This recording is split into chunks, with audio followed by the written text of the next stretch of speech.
First of all, the handout which was sent round contains some proposed definitions for some of the top-level terms for the MVO ontology. Now, I think that the MVO ontology is covering ground which nearly everyone in the room would like to have covered.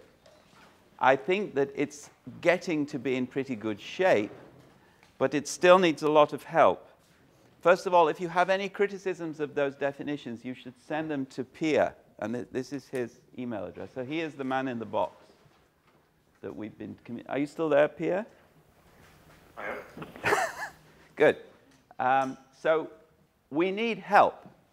First of all, there are a large number of environments for which we need terms and classifications for. But secondly, and more importantly, the environment ontology is designed to serve the needs of people with geospatial information. And a lot of geospatial information is owned or collected or managed by geographers.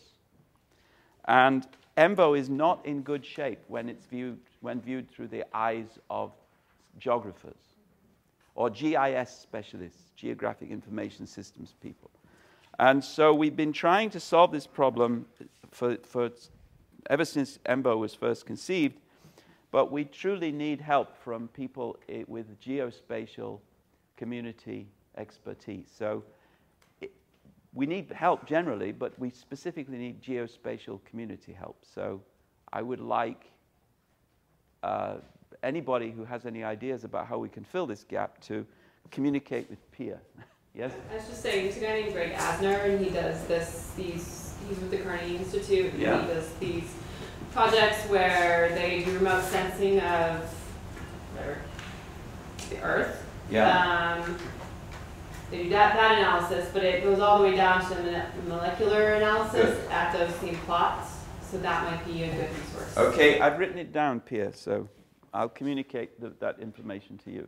And Norman, I guess, you have... I think this is indicative of a problem. For instance, NSF is sponsoring something called the SOCOP, the Spatial Ontology Community of Practice. Yeah. So that's a gathering that is, bringing together a bunch of geospatial experts to develop a spatial ontology. In a few months, there's going to be a geospatial vocabulary camp in Dayton, Ohio, which has some very good knowledge modelers involved with it. And I think there was one of these in January in Berkeley. So, there was one in Santa Barbara. Yeah, it may have been Santa Barbara. I was invited to the one in Santa Barbara, and I can't go. I have too many commitments of this sort, which is why we need help. So we need somebody who's already in that community, who's going to these meetings, who can tell us what to do. So we don't want to reinvent the wheel. We want to do it properly, which means doing it collaboratively with experts, with the relevant.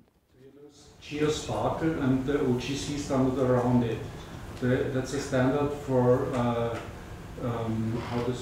for getting geographic information into RDF. So I haven't heard that one, but my suspicion is that the ontology underlying it will be not an ontology which is very sophisticated, but not at all. But it's just mostly about how to get points, lines, and areas into that's non-trivial, but it's a different problem. All right. So, any more MVO? You can interact with Norman, who will still be here when I've gone, and you can interact with Pierre also. He may even still be here when I've gone. I don't know. To the extent that he's here. Yes. Now, the next thing I wanted to say, so I have two separate activities, and the problem is how to divide the time between those two activities.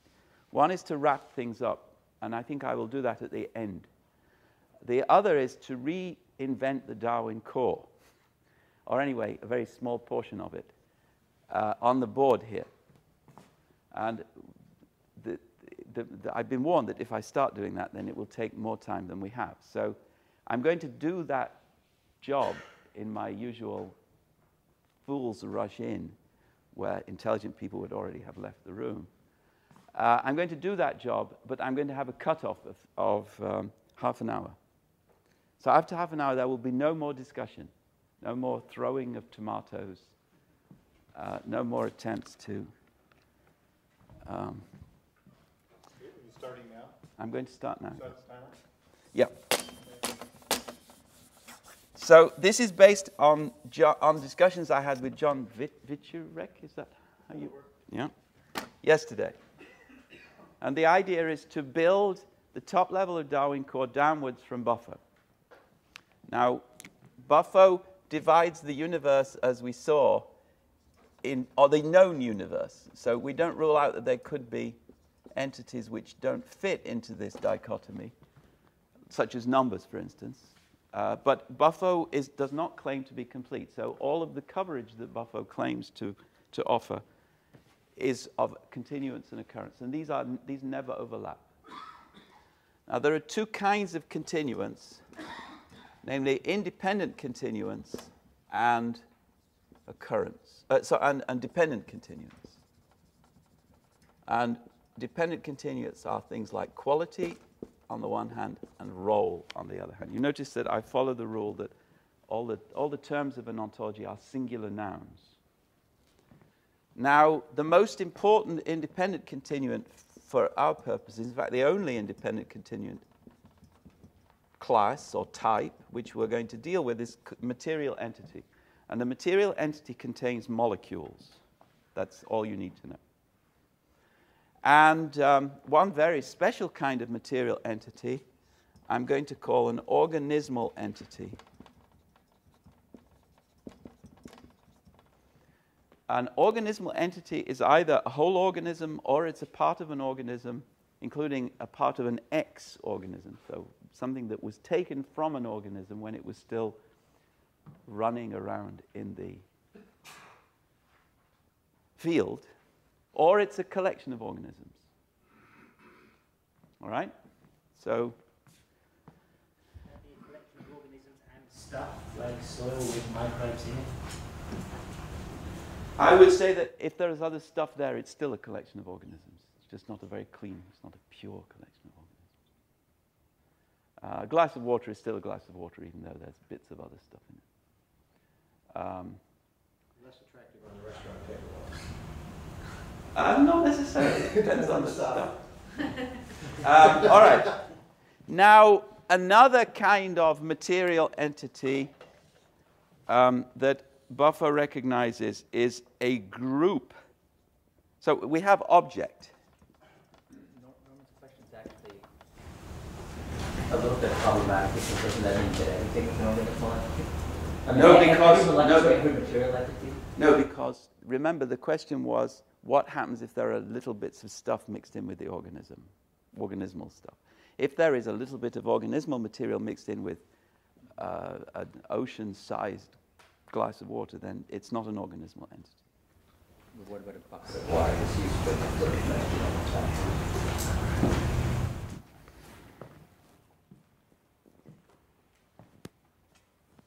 That wouldn't be an organismal entity. And I think I'm safe when I say that. But we'll see. We'll see. A microgram of soil has millions of bacteria in it. Yeah.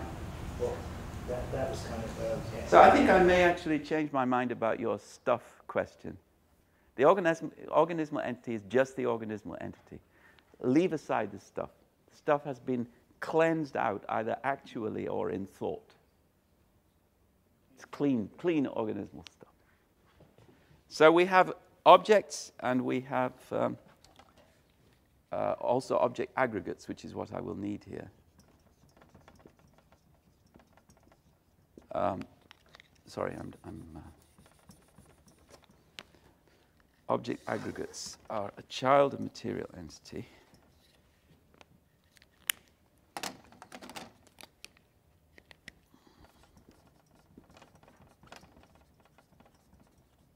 And then one specific kind of object aggregate that we will need as we go down is an institution. So I should have used colors more wisely, but the underlying things are not in Buffo.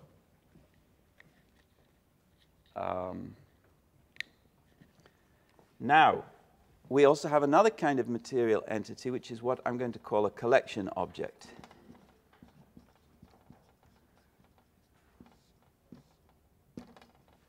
And a collection object is either, I'm cheating, but hang on, just let me.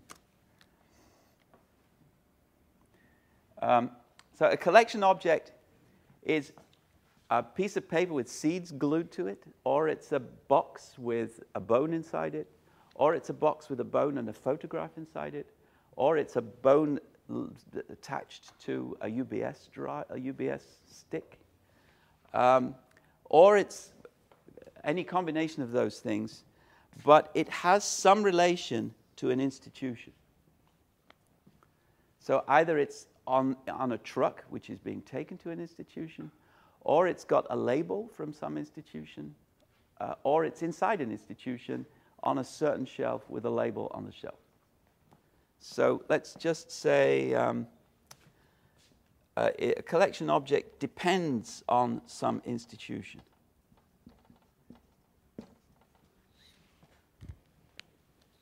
Now, what? I'm confused because you just said that the collection object depends on an institution, but yeah, that it's independent. Yeah, because in Buffo there are several kinds of dependence. So a husband is an independent continuant, but a husband can't exist without a wife. If the wife disappears, the husband becomes a widow. Yeah. And similarly, if the institution disappears and all the collection objects are thrown out into the rubbish pile, then they cease to be collection objects. That seems like dependency. I don't know. They still exist as material entities, though. They're still material. All material entities are independent continuants in Buffo's terms, but some material entities are dependent on others in another sense of dependence, like the husband and wife sense. We can change, if you don't like that. Maybe use a different word besides dependence, I think would be. So, associated with. Yeah, I don't like using associated with because it's a sign of defeat. Yep. You have aggregated objects. Object aggregates. Object aggregates isn't a sort of recursive relation which is part of appropriate for nearly any concept, so that you can say. Yes, so there are also process aggregates and so forth, but we're not going to list everything here. We're only going to list those things we need. Do it with a recursive part of. So yes, the institute is always a part of an institute of an institute. Oh, I'm not sure about that, but that's an interesting other question. All right, now another thing which the institution does is create certain quality or certain attributes of the collection objects which we call evidence. And evidence is, in Buffo terms, a special kind of role. So a collection object may be a leaf, which Daisy finds walking through the forest. It's a really beautiful leaf. So she takes it to the local Natural History Museum. And the man behind the desk sees the leaf and says, oh, this is a really interesting leaf. We're going to add it to our collection. At that point, the collection object acquires the role of being evidence. So this is a has-role relation. Sorry. But it wasn't even a collection object. So good. So the collection object was a material entity before it acquired its role. But now, because it has this role of being evidence of the certain kind, we can call it Darwin core evidence. It is a collection object. So just as a husband goes to the church, a certain ritual is performed, and the man goes to the church, a ritual is performed, and the man becomes a husband. So the leaf goes to the museum, a certain ritual is performed, and it becomes a collection object because it acquires the role of evidence. I'm not saying all evidence is DWC evidence. This is a very weak claim that there is a special kind of evidence which things have because they're collection objects, and because they are associated with certain institutions. Yes? But you wouldn't assert that the domain of Darwin core evidence is a collection object. That's too strong. So we can address that soon. Yes? Are you, can things other than collection objects have the role of evidence? I am defining a special kind of evidence called Darwin core evidence. The Darwin core, well, maybe even that. Let's call it institutional evidence, just to be completely clear. I mean, I'm just thinking for observation records. Yeah, we're coming to observations now, although I see I haven't left myself enough room. So let me just... I guess it might be good to have another board. So, collection objects play the role, or have the role, of being institutional evidence. Actually, I think I might even call it persistent evidence, because that's a term used in Darwin core, if I understand it correctly. So, a collection object has persistent evidence because it depends upon a certain ritual performed in an institution by a certain sort of expert. We're describing now the normal case. There are going to be many kinds of abnormal cases. So the institutions are burned down and then they're recreated after the war by a completely new set of experts. We're not dealing with all of those kinds of cases. So I see that it's up here, actually. I didn't want it to be visible. So now we have observations. So let me do occurrence over here. So occurrent. The most important kind, well, processes are the most important kind of occurrent. They correspond to material entities on the side of independent continuance. Other kinds of occurrence will be temporal regions. And we will need temporal regions in order to be associated both with acts of observation and with acts of registering in institutions and with events in the field that are observed. So one kind of process that will be very important will be observation. And then another kind of, well, I have more space now, so observation. Another kind of process I'm going to call, just because it's the kind of term that no one else would use, I'm going to call a process of being there. Now, all entities are engaging in processes of being there all the time. This is static existing. It doesn't take any work at all. All you have to do is be. All trees are being there. All leaves are being there all the time. But only some being theirs are observed. So there is a subtype of being there, which is an observed being there. And every observed being there depends upon a process of observation. All right? And now, another kind of process which is important is collecting.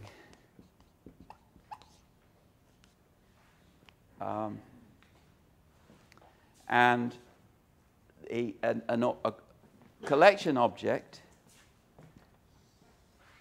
depends upon and has its origin in a collecting process. We also have, and this is, we also have reports. Reports of observations are a special kind of report. And some collection objects have reports as part. Every observation report depends upon an observation. Again, in the normal case, you could have observation reports which are false. But in the normal case, an observation report will depend upon an observation. So collecting, observation. Let's say observing, it makes it clearer. And then all of these processes will have a time region associated with them. And now, do I have everything I need? So every organismal entity will be derived from some organism, from at least one organism, which is also a subtype of material entity in buffer. And now what I want to claim in honor of John,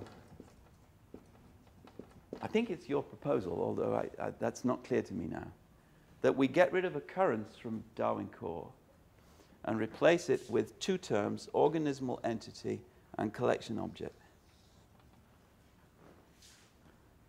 And all our problems will be solved. Everything will be buffer performance. There is still an issue of how we deal with media, with JPEG files and so forth, but I think I'm probably going to run out of time. That organismal entity ruled out the bucket of stuff. We had to clean the organisms, yes? Yes, because the bucket of stuff... So the ocean is not in the museum. The bucket of stuff is just a bit of the ocean. It happens that that's where we get the bacteria from. But it's not important. And maybe that we need to record it, report it where it came from. Maybe we keep a sample of the dirty water. Exactly. We don't purify the bacteria. Okay, good. We extract DNA out of part of it. So my problem, how do I deal with the case where people keep samples of dirty water in their museums? Yeah, whether does that happen? Sometimes in a marine environment, you might be dredging the bottom, and before you've sorted it, you've got the dredge net tossed into a jar of preservative and with a preliminary label on it. Yeah, but you think that a bucket will be... Yeah. Do collection objects need to have organismal entities as part of them? Because if they don't, they could include like a painting in a museum. It doesn't. But again, he suggested earlier that you had to not have, it wasn't that you could have other stuff, it was that you had to not have other stuff. Well, you could have a collection object, which is a soil sample that has bacteria in it. So that collection object contains as parts Okay, both but not the according organismal to his entity earlier and clarification, which said so I away. delete everything I said earlier about collection objects and non-organismal stuff. I have no idea now. But I don't think there's anything wrong with what's on the board, because I don't anywhere say that a collection object has to have some organismal entity as part. Okay. But it raises more questions. Well, that's okay, because you could collect something that you thought had organisms in it, it turned out later not to. It turns out to be sterile, and you wouldn't want to pretend it didn't exist, it was just a failed collection attempt. There's things that's missing now to make it work. Where's the observation? The observation is like here, the observing, the act of observing. But the act of observing results in an observation. So you mean a report? A report. The report is there. Is that there? Observation report. Okay, I didn't see it. So go on. Keep going. So is one of the clarifying points here that what Steve was calling the taxon, is it token or taxon? I can't remember the three-word description. What's the consistent taxon entity, whatever it was? Oh, homogeneous taxonomic entity. Homogeneous taxonomic entity. Taxonomically homogeneous entity. Yeah. So are we teasing apart taxonomic homogeneous entity into these two things? So are we teasing okay, apart token? so let me check that I understand it. So an organism, any organism, is ipso facto a taxonomically homogeneous entity. No, I'm specifically referring to Steve Baskov's. The extended organisms. I'm referring to the existing work, prior work that's been done here, analytical work that Joel put up there that showed that diagram that you got. That's basically sort of current status of thought virtually about this concept. That has one way of looking at it. You know, there are circles and lines, and now you have your circles and lines. And so I'm just trying to map So the firework to this new the one. only advantage of this is that I understand it. I didn't understand that. Now, whether that's an important advantage more generally, I don't know, but I understand this, I can communicate this. Everything here is defined. Everything in Buffalo is defined precisely. There's an important other additional, and that's that this is based on Buffalo. No, I mean, I suppose my question is, how does this relate to Steve's work? Well, how do they relate? That's good parallel. I don't think Steve would have a problem. Let's let Barry go ahead. You said you got interrupted a second ago, and you were. So I was trying to understand taxonomically homogeneous entity. Yes. So I can see that you might say that even a complex organism like a human being is not taxonomically homogeneous because there are lots of bacteria inside it. So what does it mean, taxonomically homogeneous entity? Can someone tell me? Practical. It's a That's not practical limitation like in perfect water. Yeah? I don't know what it means, but I kind of have a problem with the idea of, I think of a collection object, you know, a lot of the kind of data that we focus on is an individual specimen on a pin, but that really doesn't reflect reality in a lot of museum collections, which are in fact lots, so a plankton toad. Now someone might sort those out, and you will end up with an individual specimen, but your initial collection object may be the filtrate of microbes from seawater, and you're cutting that filter paper in half and extracting DNA from half and saving the other half as a voucher, in which case that filtrate cake is your collection object. And it could have one species in it, it could have many. So why would we want to limit this? I'm not, so I'm being rather general with collection. Following the logic out. So I think I'm safe against the worry that you're expressing now. I think that, so in the ideal world, Darwin Core would not reinvent the wheel called taxonomy. In the ideal world, there would be a taxonomy which all biologists use. It would be changing regularly, but there isn't such a taxonomy, if I understand it correctly. That's a problem. But the division of labor would say that Darwin Core should not be responsible for the world's taxonomy. Somebody else should be doing that job. And I hope you're doing it. Can I say something? Yeah. There's a fundamental difference here between what you put on the board and what Joel presented with the work with the semantic layer of core. The work that Steve has been doing is, if I don't know if he's listening, is largely trying to represent his database using RDF. And here you're sort of taking it and doing an ontology. Yeah, and I'm doing this for two main reasons. One reason is the Darwin Core is a very valuable tool for annotating huge amounts of data, which other people, other than Darwin Core aficionados, will want to use. And if we say we have this fantastic data, and a lot of it is annotated using taxonomically homogeneous entity or occurrence, and I can't define those terms, or I can, but you have to understand what a token is, then you will lose your other users. And that means that you'll be wasting a valuable... But this is like fundamental to what so we hear. That's the first reason. The second reason is many of those users are using or will be using buffer-based ontologies anyway. And if you can have Darwin Core relatively easily made into, or Darwin Core semantic layer, I would keep Darwin Core as maximally close to what it is at the moment, but create a semantic layer for those people who want to do certain kinds of logical work with Darwin Core data. This will make it possible. You get the benefit then, you can use the English definitions, which Buffer also gives you, to formulate the starting point for the logical definitions for your Darwin Core terms, to make logical processing of Darwin Core data in connection with other kinds of data more easily. So you get two bangs for your buck. You get more users who understand it, and you get more computational power to manipulate the data within its compass in association with lots of other kinds of data. Yes? This is just a clarifying question. I'm trying to understand the intention of the evidence role. Practically speaking, would there ever be a collection object that did not have an evidentiary role? We're trying to define what it is to be a collection object. And in order to do that, we have to say, well, what's special about these collection objects? And it strikes me, and I haven't heard of an objection to this, that what's special is that they have been bestowed evidence by an institution. Not necessarily. Bestowed evidence by in Australia, things are different. But there is another process, which is an accessioning process, which brings the collection, which creates the collection object.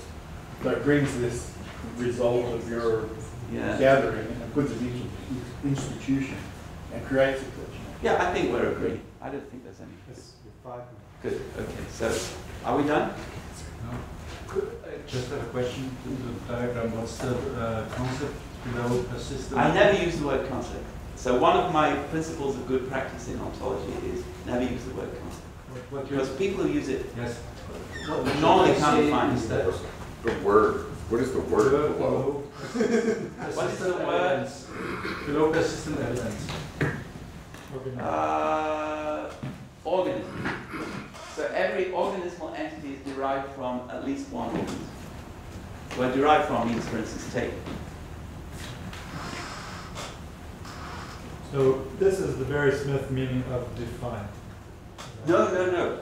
This is to show you where some major Darwin core related terms, or possible Darwin core terms, relate to the higher level terms in buffer. Now the rule for defining is, if you have a term like organismal entity, then the way to define it is to find the next most superior term, and you say what's special about organismal entities which makes them different from other material entities which are not organismal entities. So Aristotle invented this when he said a human being is a rational animal. A human being is an animal which thinks or which reasons. That's the paradigm definition. So an organismal entity is a material entity which is derived from some organism. It's a pretty good definition. It's not very good yet because you have to specify what you mean by derived from. But you could specify that in a comment. So by collecting or by blending or staining or whatever your preferred treatment is. This depends on defined in RO. So no, but Buffo 2.0, which is currently being documented so that it can be released for criticism, will incorporate the whole of the relation ontology, the whole of the general relations which are at that level of generality will be part of Buffo 2.0, together with some other relations which are needed to complete the circle, one of which will be specifically depends on, and the other of which will be generically depends on.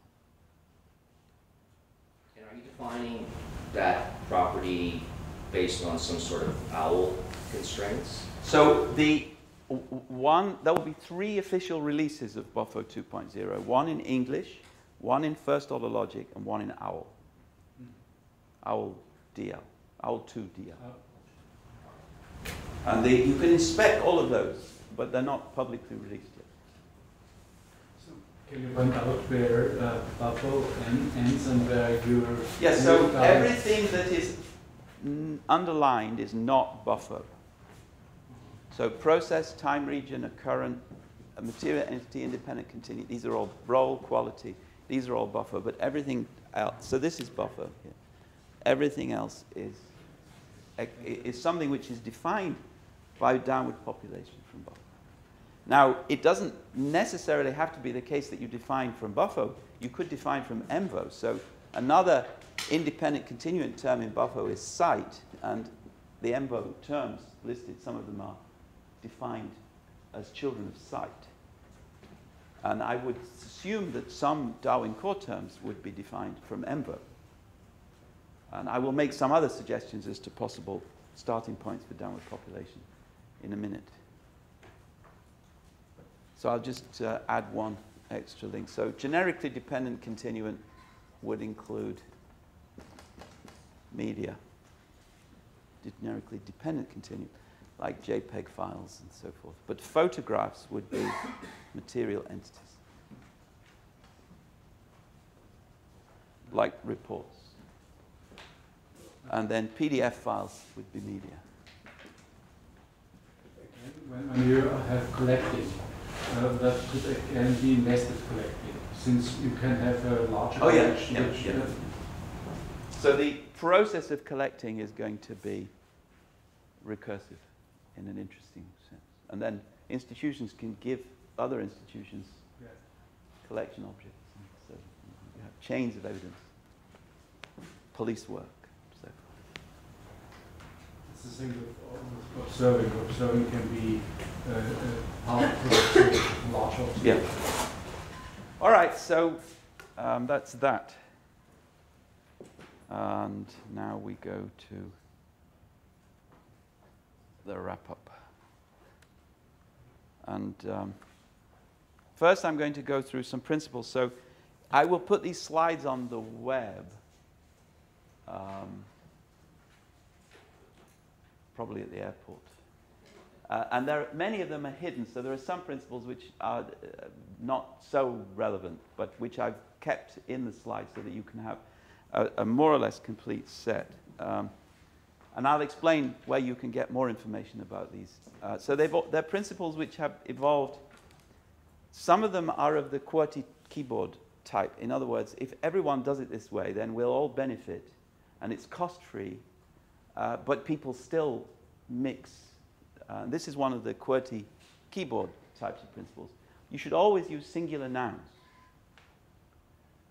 There's no argument for this. If you disagree, that's fine, but then you'll get into traffic accidents because other people will be following this principle. And it seems to bring benefits. So it brings benefits because a term in an ontology is meant to represent one type of entity in reality, which might be a very general type. But the idea is that it represents one type of entity, and one type of entity is represented by a singular noun, like electron or cell, organism, observation, process, and so on. So it sounds trivial, but if you follow it, it's not easy to follow because you think, oh, well, we're dealing with media types, so I'll put media types here. But then you think, and you delete the S. And in the Dublin core, there are some terms which do not follow this rule. So there is the term available and there is the term alternative. I mentioned alternative earlier. So you see, alternative means alternative title. So actually, now that I think about it, what's the difference in label and term name in Dublin core? Can you help me here? So the label here is alternative title, but the term name is alternative. There is a difference between what is supposed to appear in the user interface and what is sort of canonical. I see. And this is what's supposed to appear. Yeah. So I would actually prefer. It's the other way around. The other way. Okay. So then maybe it's okay. I'm just using this as an illustration. The label has a language associated. Yeah. Good. So I would have the same thing be both the label and the term name. I think that here this is the good thing. This isn't the not so good thing. This is a singular noun. This is not a singular noun. It doesn't prove anything, but it is an example. Now, this we've talked about ad nauseam, but I'm going to repeat it nonetheless. There are going to be some very general terms, or there are going to be some terms that you borrow from other ontologies where you don't need to do any definitional work, and where you even can't do definitional work. But for nearly every term in your ontology, you need to supply a definition. And following the two-part rule, the Aristotelian rule, it's actually not so hard. It's easy to make mistakes if you don't follow that rule, but if you do, then it's not so hard. And the term the definition should be unique.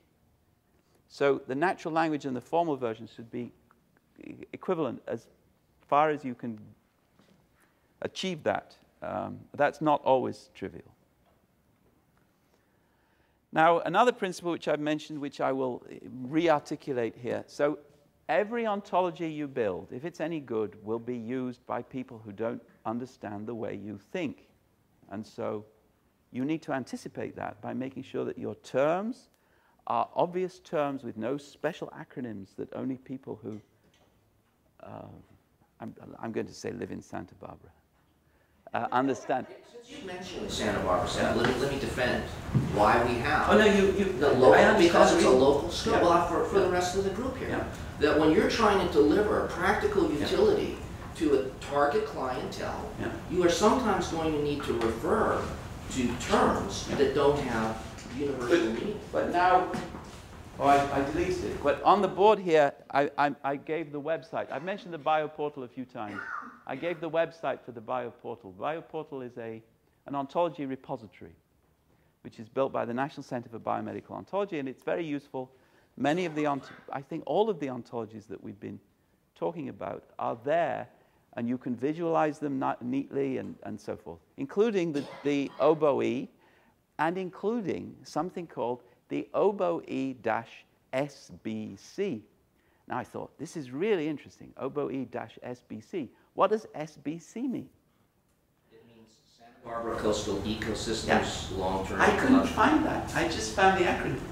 Yeah, you know, I mean, I didn't upload it. I wouldn't have uploaded it. Somebody uploaded it? I did eventually find it, but now I remember Santa Barbara forever. I will remember Santa Barbara. All right, so we've talked about this date business.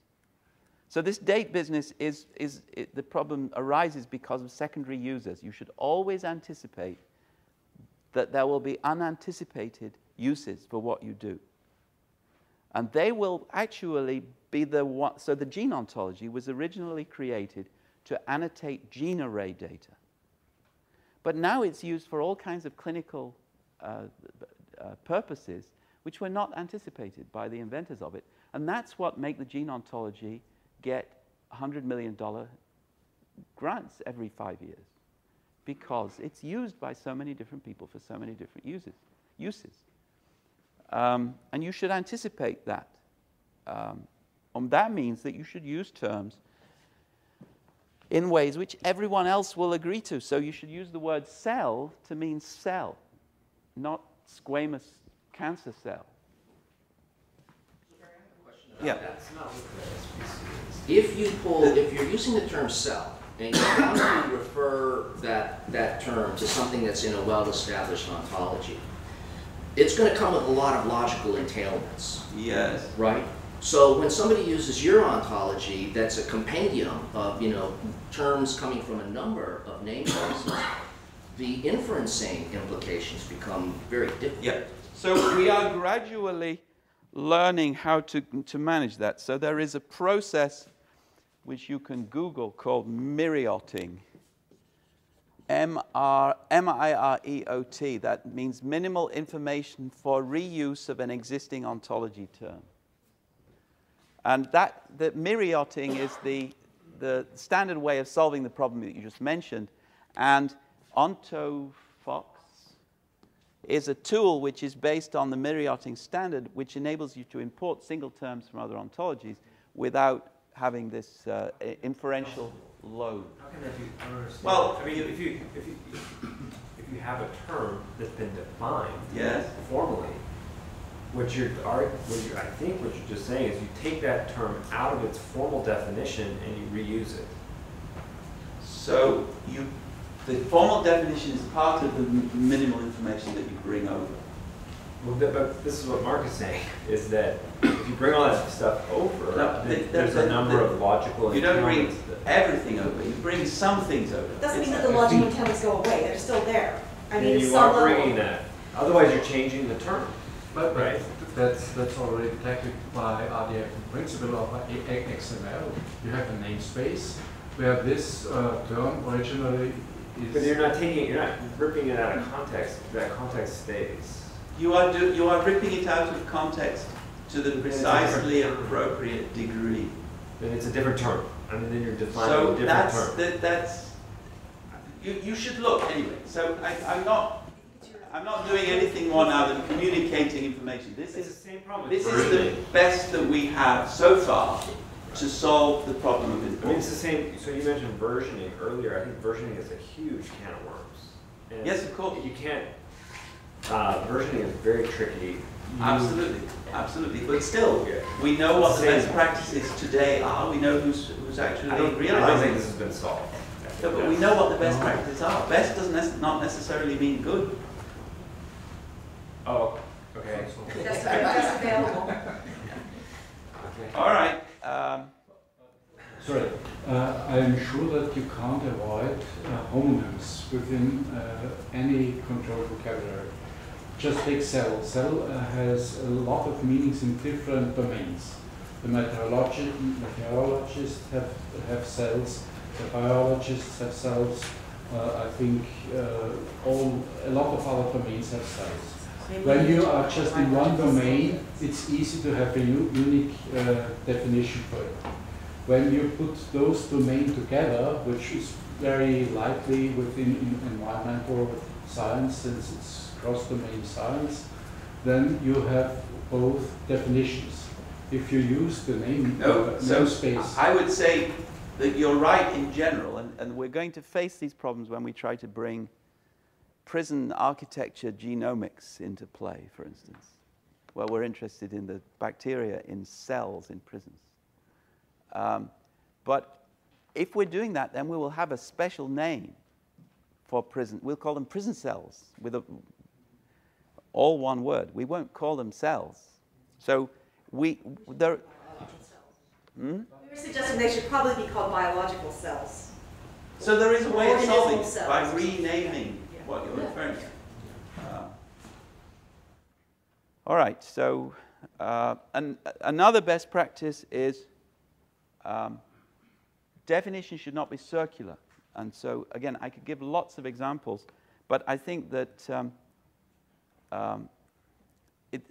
there are examples in both the Dublin Core and in the Darwin Core, but there are examples in nearly every such standard where people produce circular definitions. They're relatively harmless usually. Sometimes they're not. So this was the definition of hemolysis in the gene ontology. This is harmful circularity. This is the definition of allergy, or anyway, it's logically equivalent to the definition of allergy event in the Microsoft Health Vault, which is not, this is harmful circularity also. Now this is related, so definitions should help understanding, so you should not use more complicated terms to define a simple term. So that's worse than circularity. The terms in a definition should be simpler than the definition the term that you're defining. And I can give lots of examples, particularly from healthcare, where defined objectively, since it depends on the domain environment. If this is, but I don't say, I wouldn't say, I never use the word objective. Everything I do is objective, anyway, trivially. Whatever that means. But you can't say that term in general is more simple. It's more I simple. see. So, it could be more okay, so I can give you some examples, some embarrassingly obvious examples where simple terms were defined in terms of very complicated terms, for reasons which I could even explain if you insisted. So I already mentioned you can't define everything, so some terms you just acknowledge as primitives. So you can't define identity. And if you think you can, then I would need to talk to you urgently. We've seen that already. Now, another big problem is that in certain circles, people confuse sentences with terms. So in medicine, there are medical coding systems which have things in them like surmised pneumonias. That's a mistake. And I think it would be a mistake. This is not a mistake that anyone in this room would make, I'm sure, but observed organism is not a special kind of organism. And now this kind of problem is closely related to another big problem in ontology development, which is called the use-mention confusion. The use-mention confusion is to confuse a word and a thing, or to confuse a concept in your mind with something in reality. And this is one of the reasons why I recommend never using the word concept, because it almost invites the use-mention confusion. So an example of the use-mention confusion is swimming is healthy and has 2 vowels.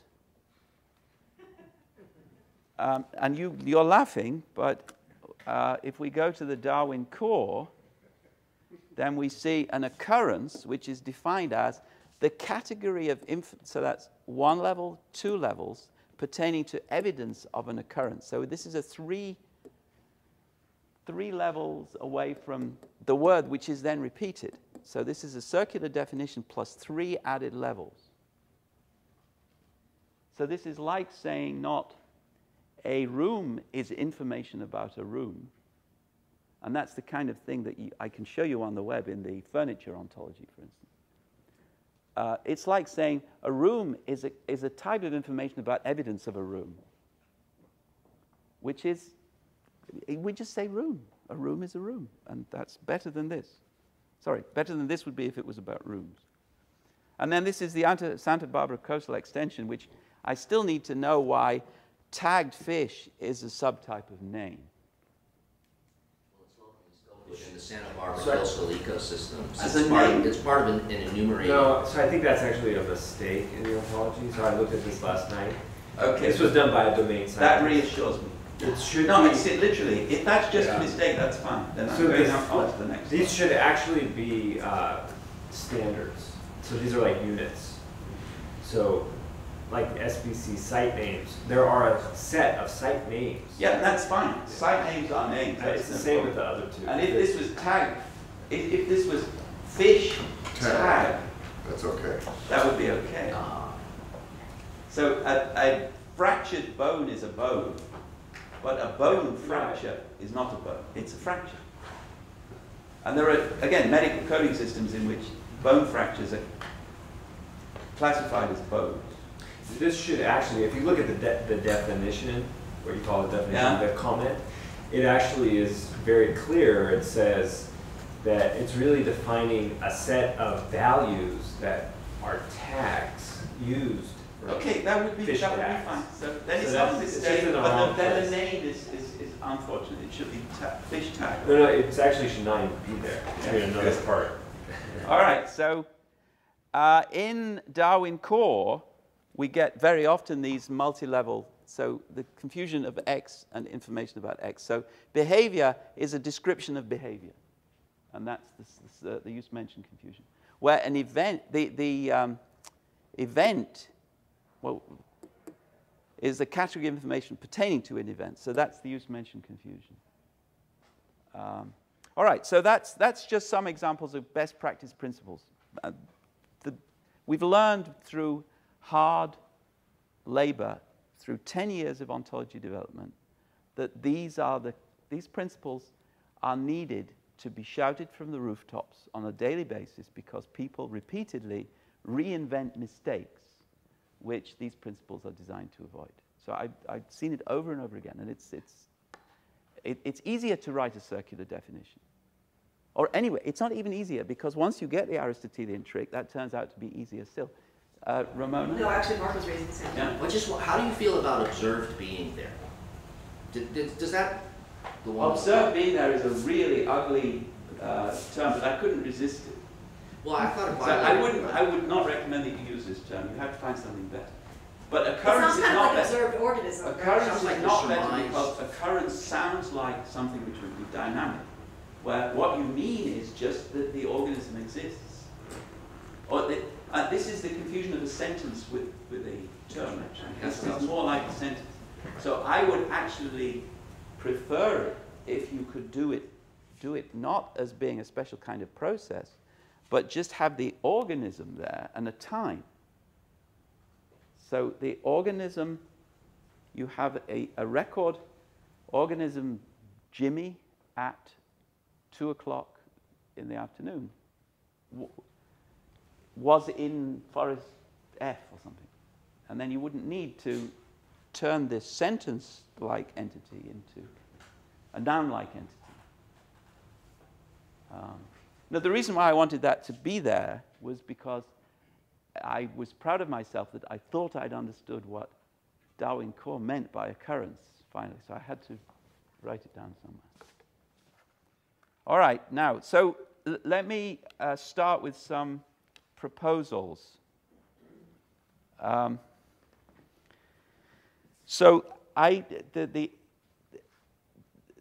reinventing the wheel multiple times in this community. And that's because you're not happy with other people's wheels, so you reinvent new ones for yourself. Now, sometimes that's okay. You may need a special wheel in Santa Barbara because of a special kind. It's just such a good example. But I think you're not quite understanding. No, I am. I am. OVE is designed to be extensible. You're doing the right thing. No, no, no. I think you're, because I think you took one thing and looked at it and said, oh, this isn't. No, really, let me repeat. I think that you're doing the right thing by creating a general ontology and then creating extensions of it for specific purposes. That's the correct strategy. So what that is it is a set of terms that are specific to that site. Well, I know. But there's also other stuff that it draws from that are meant to be generic. Yeah, so I'm not using Santa Barbara as a criticism. Well, no, I think you are. Yeah, and that's how we're That's what you said. I can't resist using this as an example. All right, so what should you do in order to avoid the reinvention of the wheel problem? So one thing is you should create a small set of generic ontologies for discretely defined domains. And one such domain, I think, will be environment, and I think you would be well advised to just adopt ENVO. Another one would be something like the collection domain, and there it might be that you accept Darwin Core, or Darwin Core semantic layer, or whatever you call it. And then germplasm might be another domain, I don't know. But you need to choose half a dozen discrete domains. They needn't cover the whole of your concerns, but they should be the targets for an initial collaborative exercise.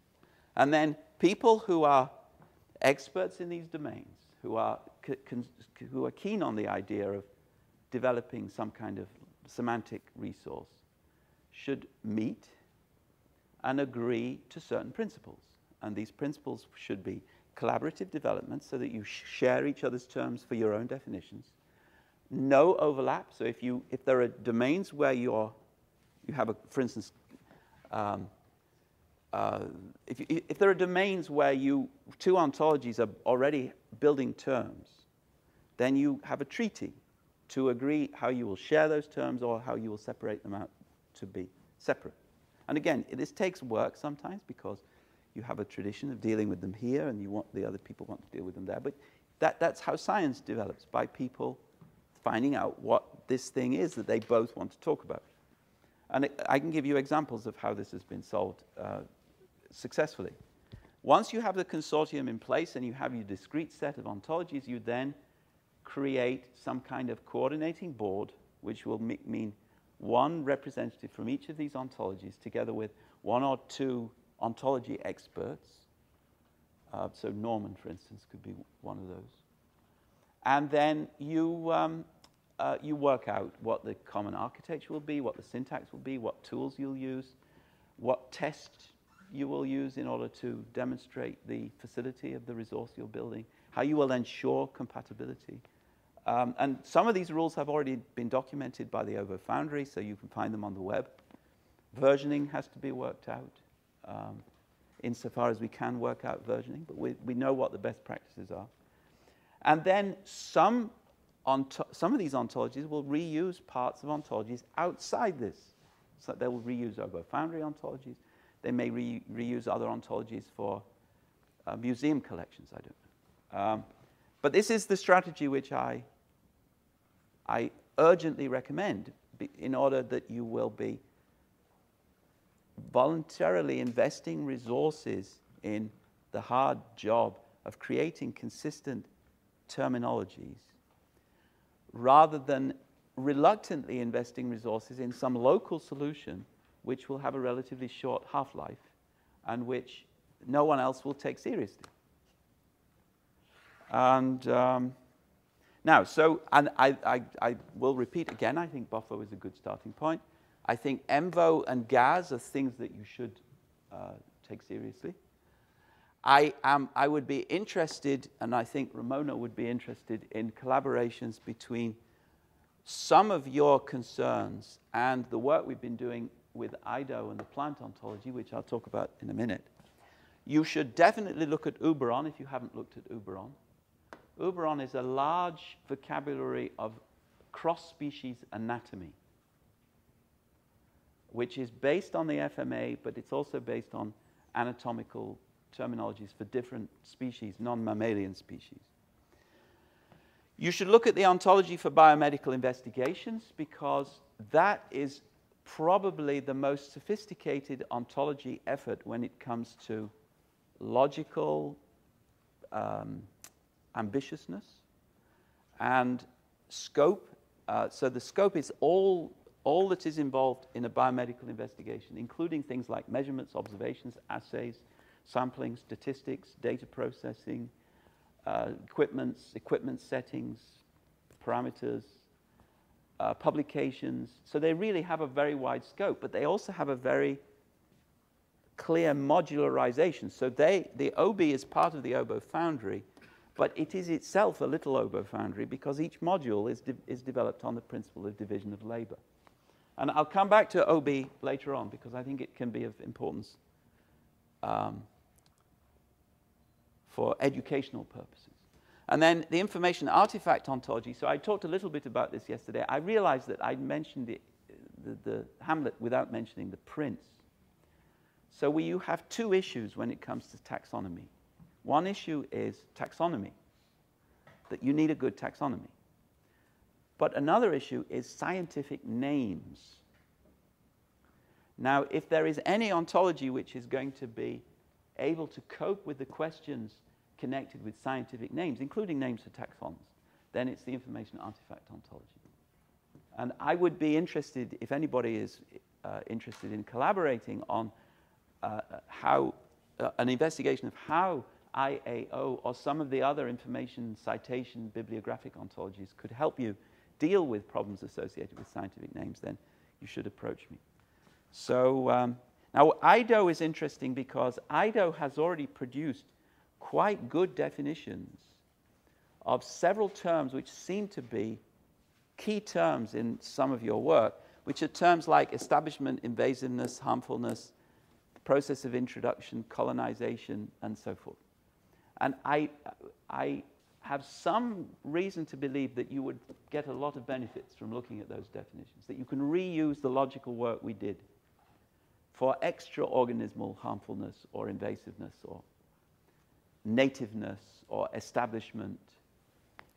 And again, I would be interested if anyone wants to collaborate on that kind of exploration. I think Ramona would be interested too. Then, and you can talk to Ramona further if you wish. So we really did a lot of work in defining terms like this very, very carefully for the intra-organismal case. And so there is parallel work going on also.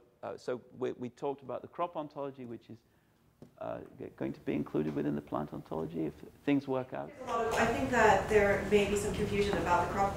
A lot of what's in the crop ontology is really going to be part of the trait ontology. Yes, so most of the terms you're talking about today are really traits, which the traits, however, because they're plant traits, are dependent for their logical definitions upon terms from the plant ontology. Yes. So the plant trait ontology is not something I've been involved with, although but it's part of the same family. Yeah. And then the plant disease ontology is the reason I have some confidence that importing the IDO definitions of these terms may be a useful step in your work on defining things like resistance for your purposes, because it worked very well with the plant case. So we took IDO and we simply investigated how many of the definitions in IDO would work for plants. And it turned out that that was a very useful. Pretty much all of them. And now what we need next is a division of labor for ENVO. So we need a plant ENVO. And that's something that you should explore further. So each of these big ontologies, like ENVO, can only work if we have a division of labor between the marine people and the plant people and the Serengeti desert people and so forth. And I've talked about that. Now, I'm going to conclude. Well, I already mentioned this too. So there is material about the OBO governance process. One dimension of the governance process, which I didn't really talk about, although I did mention it, is that we have a review process. And this is actually another dimension that you could probably pursue. So you're going to choose 6 domains, or I don't know how many domains, n domains, a small number. which are well-defined discrete domains, and then try and create, in a collaborative way, ontologies for each of those domains. And this could be done in a very small scale. It doesn't have to be wildly ambitious. And you're going to do this if you are listening and agreeing. If you're not listening or agreeing, then that's fine too. But now, it could be that there are other ontologies which are being developed, which for whatever reason are not going to be in your first set. But it's good to keep track of those, because they may be joining in later. And it may be that you don't want to reinvent the wheel. And so what you need is you need a two-level collaborative exercise. And this corresponds to what we did in the oboe community. So first of all, we established the oboe library, which started off with the gene ontology and with a few other ontologies around the gene ontology, which now contains more than 200 ontologies, I believe. And then we created the oboe foundry, which was the subset of oboe library ontologies where there was full commitment to collaborative development. In other words, no overlaps, constant exchange of information, nobody invents a new branch without announcing it to everyone else, and a deliberate desire to reuse all the lessons learned by the other members of the group so that the thing develops in tandem. Same standards are being used by everybody within the foundry. Now, you, I suggest, should think in similar terms. So you create a library of whatever you call this thing, ecology and environment, I don't know, museum something.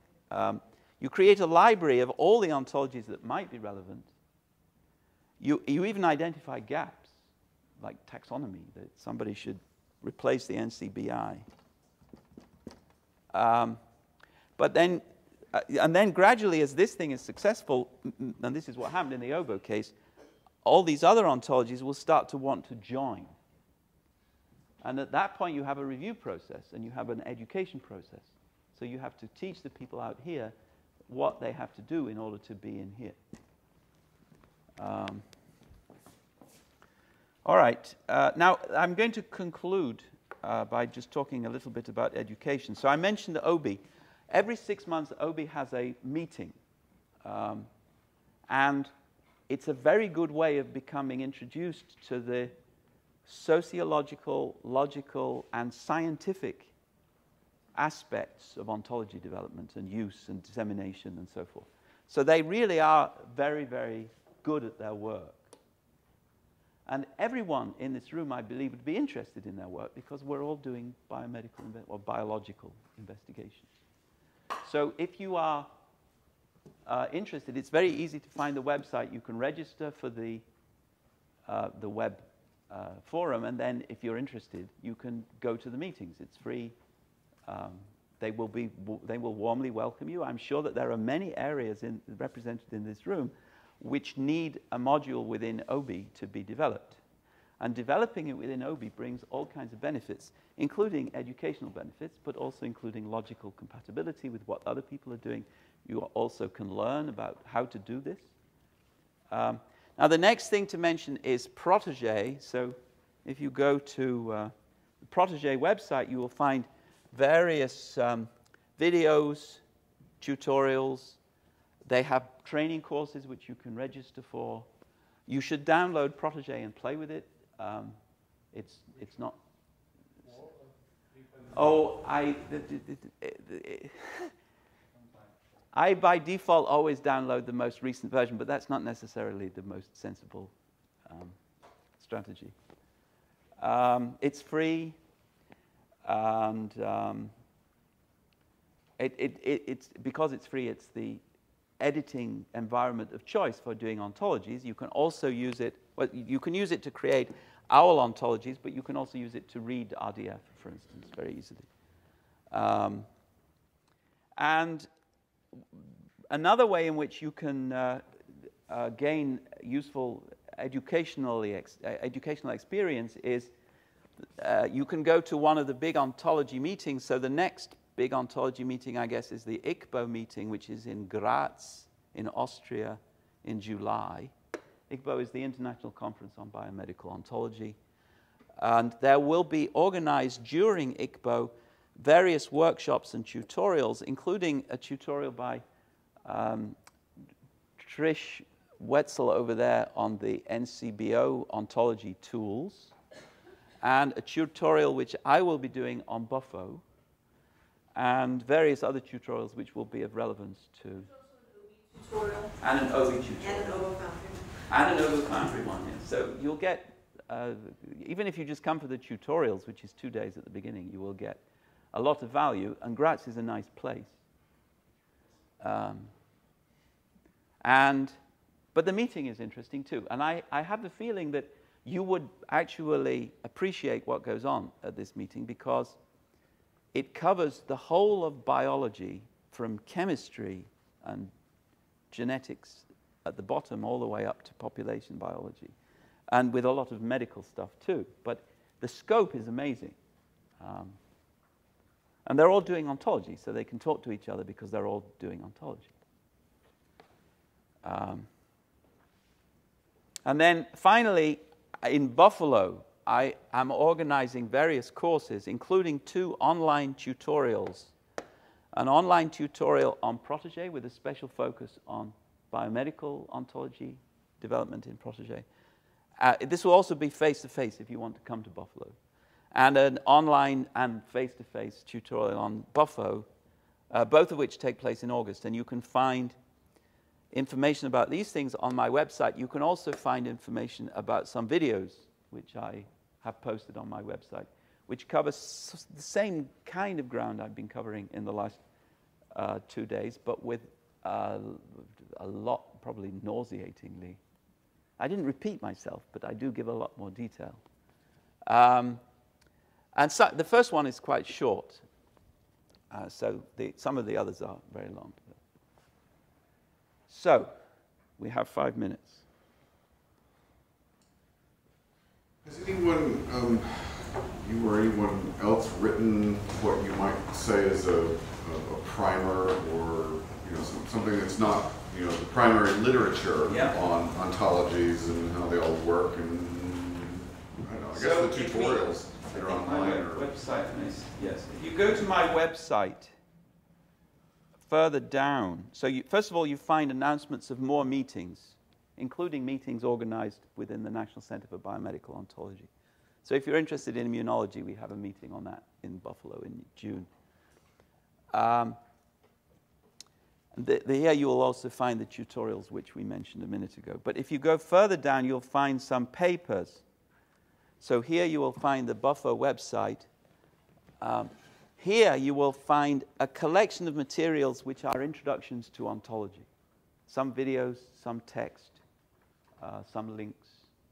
So that would be the place to go. And otherwise you can just dig around and see what you find. Any more? Yep.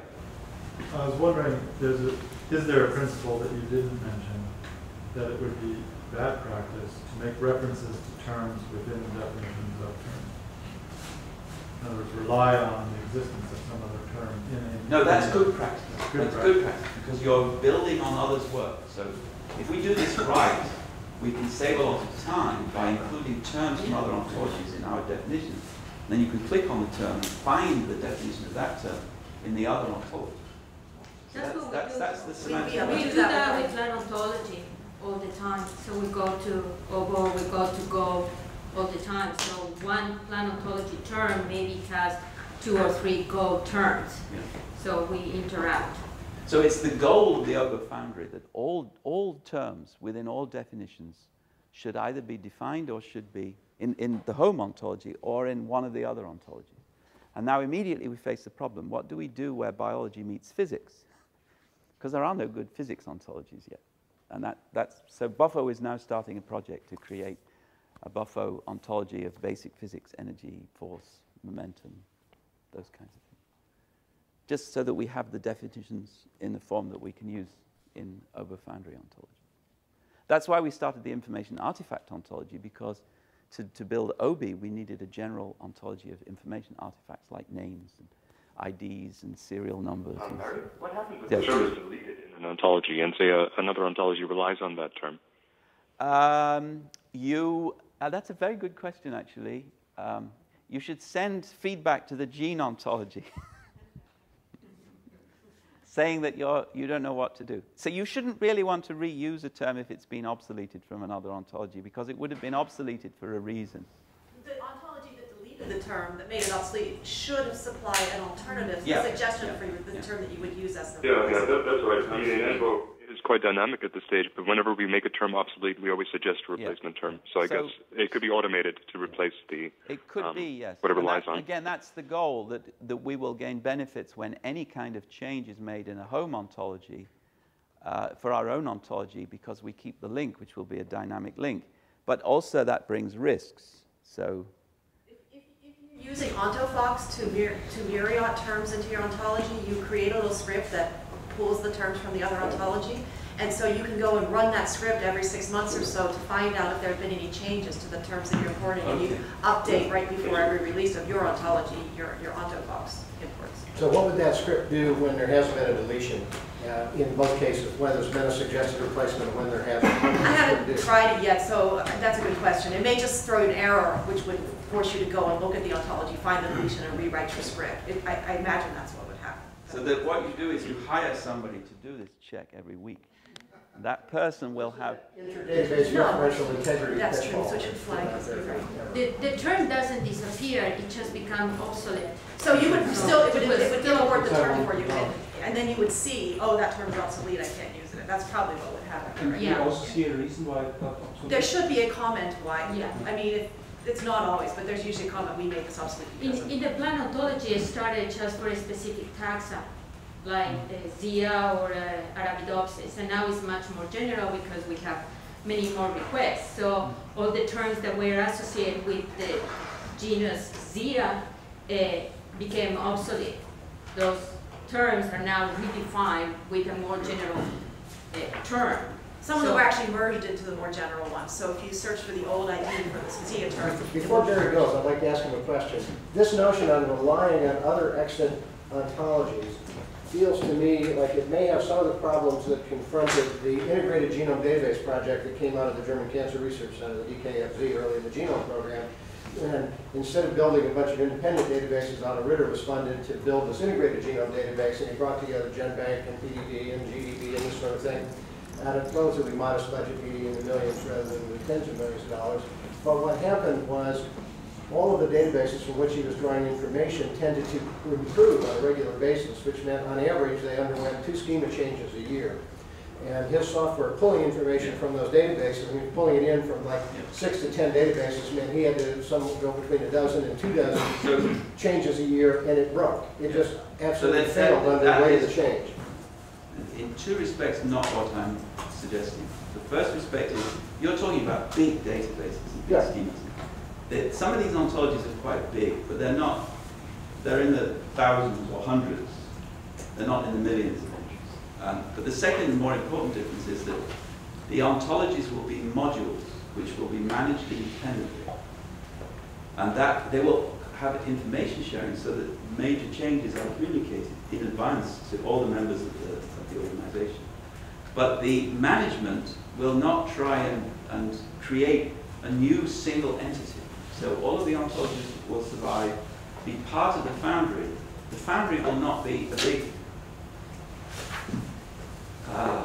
composite out of all these ingredients. The foundry will be a collaborative collection of ontologies, and will always remain a collaborative collection. Right, so, but that's the annotation mechanism. But if you look at museum collections that collectively may have tens of millions of specimens, and if you imagine a future world where all of the specimens are annotated using terms derived from ontologies, and now these ontologies are frothy, and they're changing. You're having to propagate that to all of the tens of millions of objects, and if you want to compute over the objects to retrieve objects based on ontological terms, the fact that the ontology may be simple, that it's used on millions and millions of specimens, makes the work complicated. This is the best you'll get. And believe me, you could get a lot worse. So you should invite me back to tell you about horror stories of what happens if you don't do it this way. Before you take off, I just wanted to thank you for coming here.